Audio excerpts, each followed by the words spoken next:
Mirchi Plus presents Har Him Horror.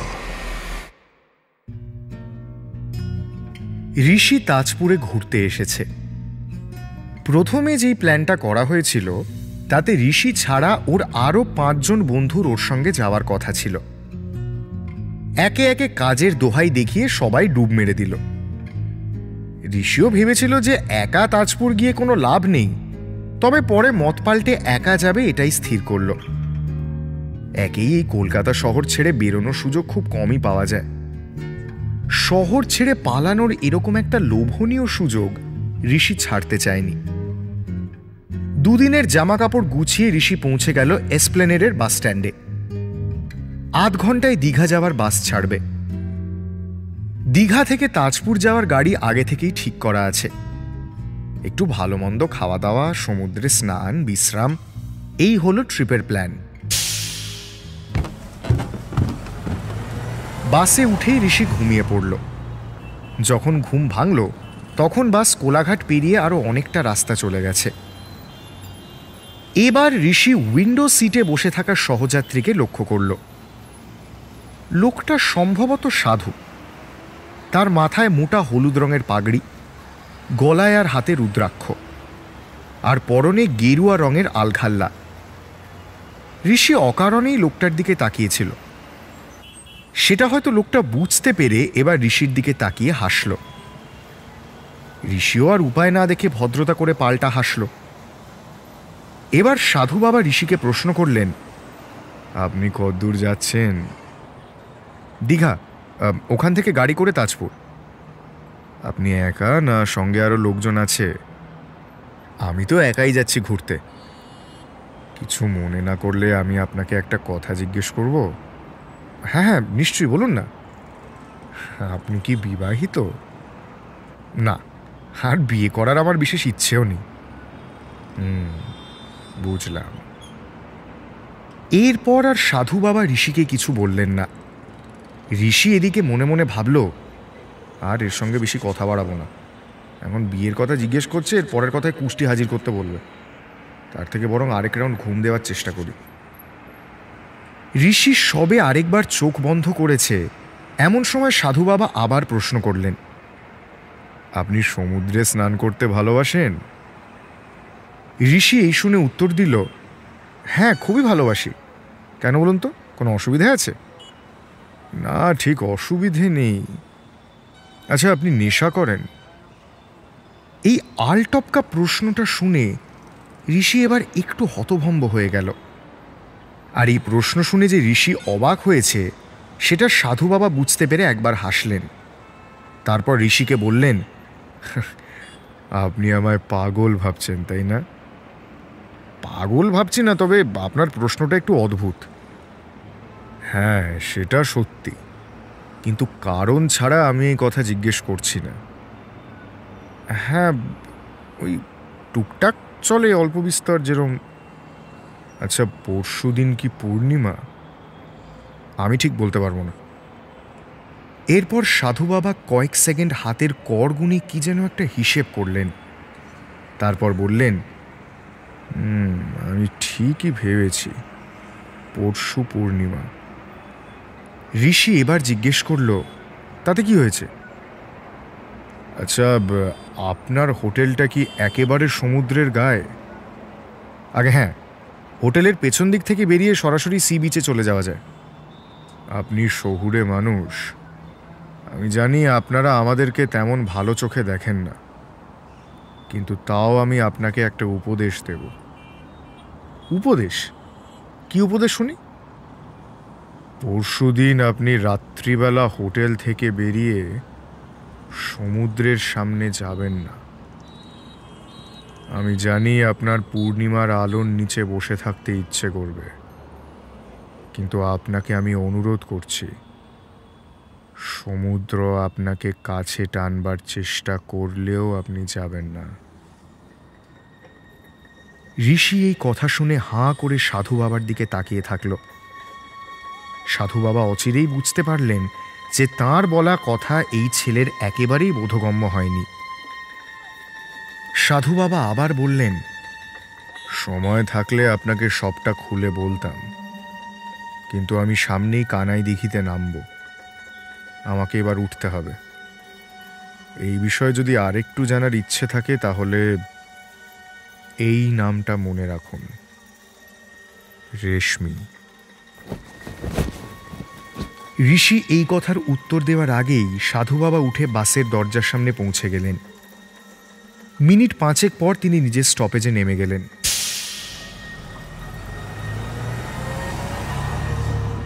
Digha আসার আগে বাকি রাস্তাটা ঋষির আর ঘুম এলো না।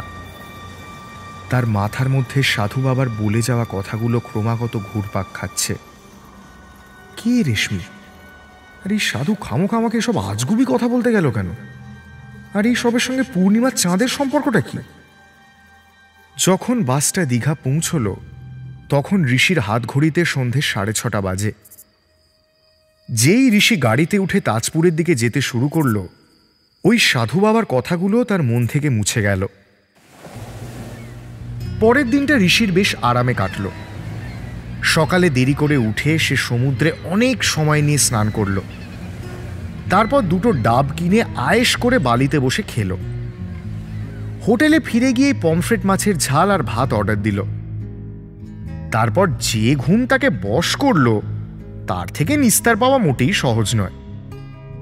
বাকি দিনটা হোটেল রুমে বসে বই পড়ে আর সিনেমা দেখে কেটে গেল। তাজপুরে ঋষির শেষ দিনটা খুব এলোমেলো কাটল। ওই দিনের ঘটনাগুলো অলৌকিকও বলা যায়। আশ্চর্যভাবে আগের দিন রাত 11টার মধ্যে ঘুমিয়ে পড়া সত্ত্বেও ঋষির ঘুম ভাঙল বিকেল 4টে নাগাদ। ঘুম থেকে ওঠার পরও যেন একটা তন্দ্রা অনুভব করল সে। তার শরীরটা কেমন যেন দুর্বল লাগছে। সব দিক বিবেচনা করে ঋষি ঠিক করল যে দুপুরের খাবার খেয়ে আরেকবার ঘুমিয়ে নেবে। খাসির মাংস আর ভাত খাওয়ার পর ঘুম চলেও এলো সহজে। ঋষির যখন দ্বিতীয়বার ঘুম ভাঙল তখন ঘড়িতে রাত 9:30 বাজে।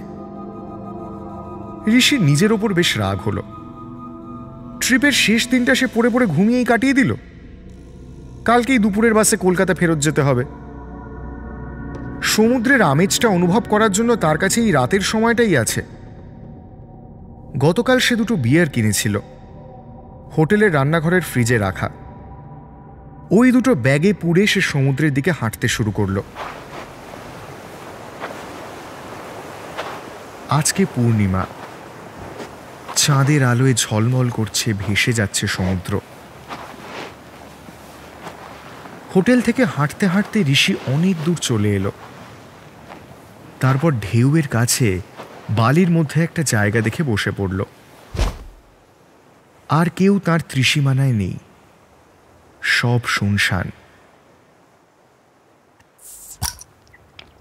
একটা বিয়ারের বোতল খুলে খেতে শুরু করল ঋষি। আজকে ওর কাছে একটা গিটার থাকলে সারা রাত গান করত, ঠিক কলেজের দিনগুলোর মতো, গলা ছেড়ে। হঠাৎ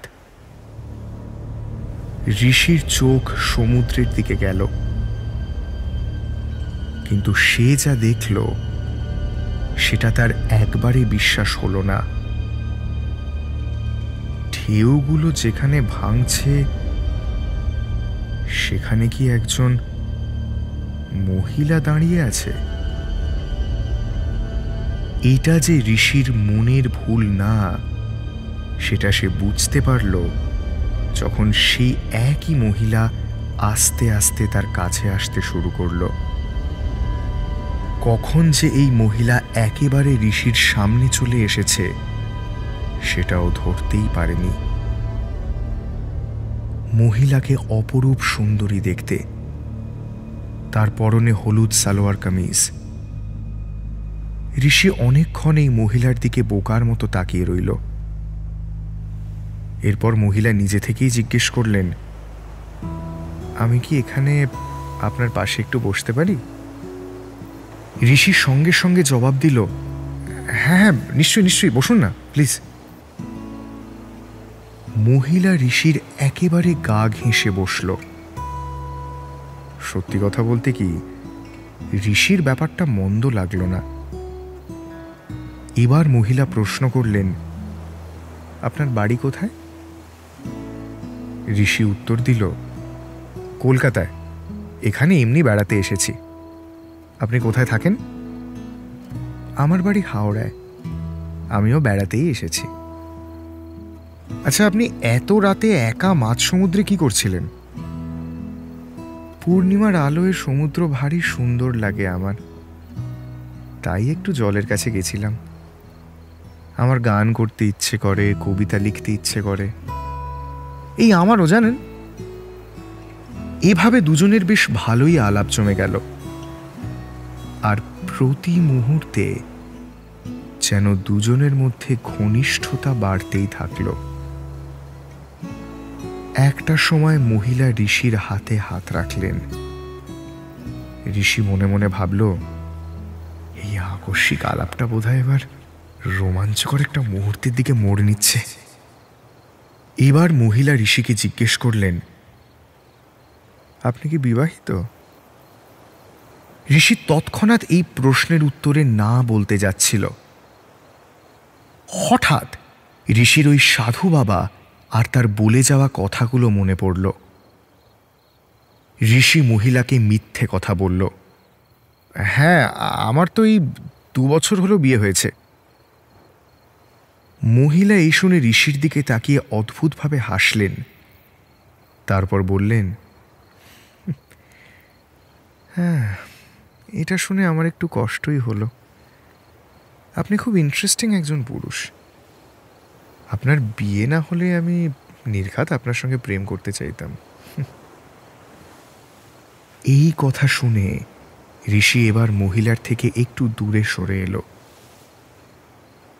ওই মহিলা এবার উঠে দাঁড়ালেন, তারপর ঋষির দিকে তাকিয়ে বললেন, আসি। যেরকম আচমকা ঋষির জীবনে এসেছিলেন, সেইভাবেই আবার সেই মহিলা কোথায় হারিয়ে গেলেন। পরের দিন হোটেল থেকে বেরোনোর আগে ঋষি রিসেপশনের লোকটাকে প্রশ্ন করল, আচ্ছা দাদা, আপনি রেশমি বলে কাউকে চেনেন? লোকটার মুখটা একটু গম্ভীর হয়ে গেল। সে ঋষির দিকে তাকিয়ে বলল, গ্রামের লোক বলা বলি করে যে বহু বছর আগে অর্ক বলে একটা লম্পট ছেলে একটা মেয়েকে নিয়ে এখানে ফুর্তি করতে এসেছিল। একদিন বিচে বিয়ারের নেশায় বুঁদ হয়ে গিয়ে তার বান্ধবীকে ধর্ষণ করে এই অর্ক। এই বান্ধবী আর ফেরেনি। সাঁতার জানত না বলে সমুদ্রে ইচ্ছে করে ডুবে মরেছে। তারই নাম ছিল রেশমি। গ্রামের লোক এটাও বলে যে প্রত্যেক পূর্ণিমার রাতে এই রেশমির আত্মা ঘুরে বেড়ায় ওই সমুদ্রে। অনেক অবিবাহিত পুরুষের ঘাড় মোটকে নাকি মেরে ফেলেছে এই আত্মা। লম্পট পুরুষদের ওপর রেশমির খুব রাগ।